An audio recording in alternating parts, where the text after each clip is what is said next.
Hello and welcome to another Budget Model Railways Tutorial Tuesday. We haven't done one for a while. They do get a lot of interest, and if you're watching this for the first time and you've not seen our channel before, please do have a look at our other videos. There's lots of videos on there like this telling you how to do things quickly and simply and cheaply, and please do remember to subscribe. We do like subscribers. You can click the notification as well, and then you'll get told when we've got a new video up. So what we're going to do today is look at hills, because by chance on my layout I have hills at each stage of making. So a bit like Blue Peter, those of you that know what I'm talking about, I can say here's one that I made earlier, and we'll be able to take you all the stages in one go. Now these techniques can be used on any layout, O, H, O, N, it doesn't matter. So we've got a few materials here that we're going to use. So we've got some ready mix quick drying filler. You can get it from all sorts of places. A couple of colours of emulsion paint, acrylic paint. You can use whatever you like. Don't use model paints because it's too expensive. Emulsions and a cheap acrylic is fine. Some brushes and a couple of tools. Now what we've made our hills from here is foam packaging from a 3D printer. However, you can use polystyrene, or you can use good old-fashioned cardboard, scrunched up newspaper and paper mache, which is what we've used before. We happen to have this lying around. The important thing to remember is when you're making hills, you do not need to go using half a tree, 6-inch thick timber, plaster, chicken wire and all the traditional methods. You don't need all that weight and complexity. This is very lightweight, as is paper mache, very easy to work with. Now all we're going to do is get our filler. I treated myself to some of these the other day, reminded me of school. Got them from Hobbycraft, but you can use a lolly stick just as well, and it really is very simple. All we're going to do is squirt some filler on and push it into the hill. Now there you've got a little bit where I've left the cardboard frame, which doesn't matter because I'm going to cover it like that in filler. Now what you'll find is, as you're putting it on, don't smooth it out too much, because we're going for a rock effect, and the more rough and ready it is, the better, because when you see the other painting techniques in a minute, that works much better. You can use this to fill any little holes you've got. Now the other advantage I've found of the foam is the kind of honeycombness gives the rock a texture as well. And the reason we're using ready mix filler is because it's cheaper, it's quicker and easier than trying to mix filler. But you don't need. The advantage of this is obviously one of the more traditional methods is to go making tinfoil moulds and all this sort of thing, but you really don't need to. It's this simple. Some people mix PVA with it. I don't find the need. This dries quite quickly. I guess you probably don't need to see me do too much, but there you go. You can see how we're doing it. What that then gives us is what we've got on the other side, which is a dried finish. So what we're going to do now is going to use some emulsion. This happens to be a Wix one.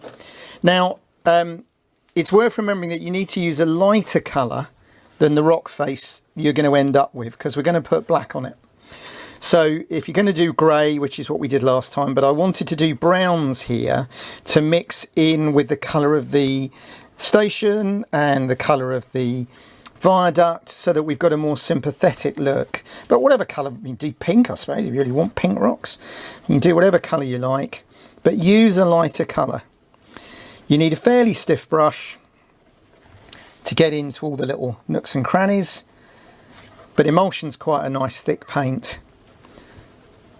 And I've done the green here because I'm going to put grass on later, but you could do it the other way around. There we go.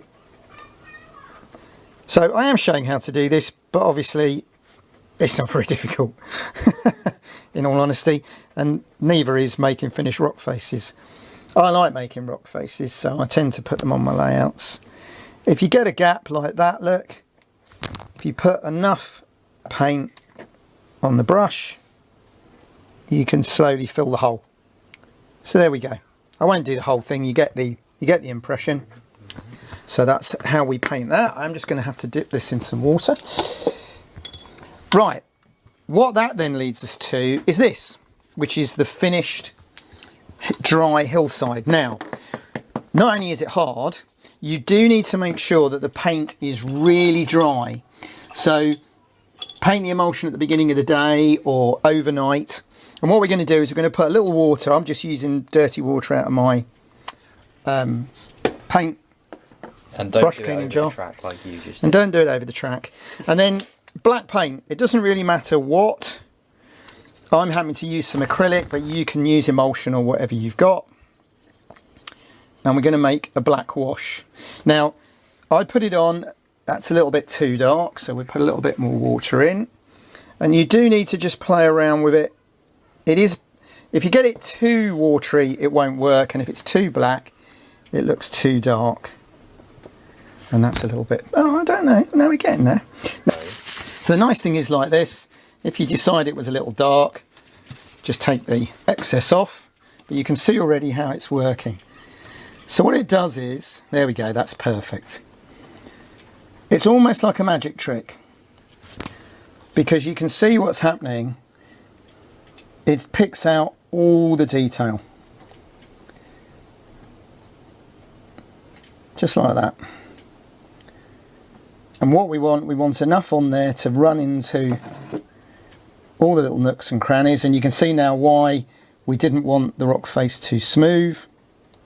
Yes, you could cover your track up. I know I can hear people saying that as we speak, but I decided on this occasion just to do it that way. And I'll come back and finish that bit off in a minute, but it does show you how easy it is. There we go. What you've then got is, and again, it needs to really dry overnight. It'll look like that. It'll all soak into the nooks and crannies. And then what we're going to do, we're going to get a lighter paint. Doesn't really matter what, but whatever you've got available. That wants a little bit more paint on it. And this is just trial and error. There we go. And we run that over the rocks. And what that will do, it just picks out the highlights. So we've now got black in the in the deep bits and highlights on the raised bits. You need a very stiff brush, proper stippling brush.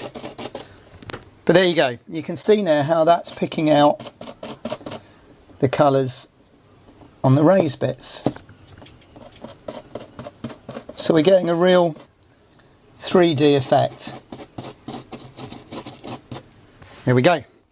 And that's how we do a rock face. It's really that simple. You put your plaster on, you paint it, you black wash it, and you dry brush it.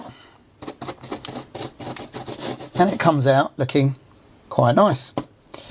And it hasn't cost you hardly anything because the filler's not very expensive and the paint's not very expensive. So you don't need any of these high-end modelling products. Just need a few simple DIY bits, and there you've got a rock face. The green one is going to be grass, so ignore that. But hopefully that shows you nice simple stages involved. So we put our filler on, we've painted it, we've black washed it, and then we've dry brushed it.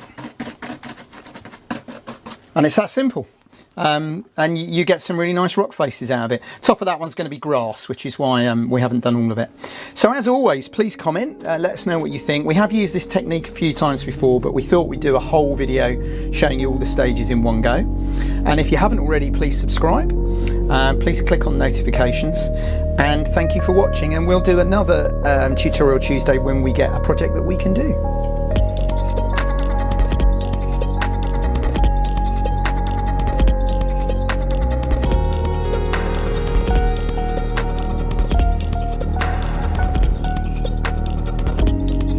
Hi, thanks for watching the video and for the nice comments.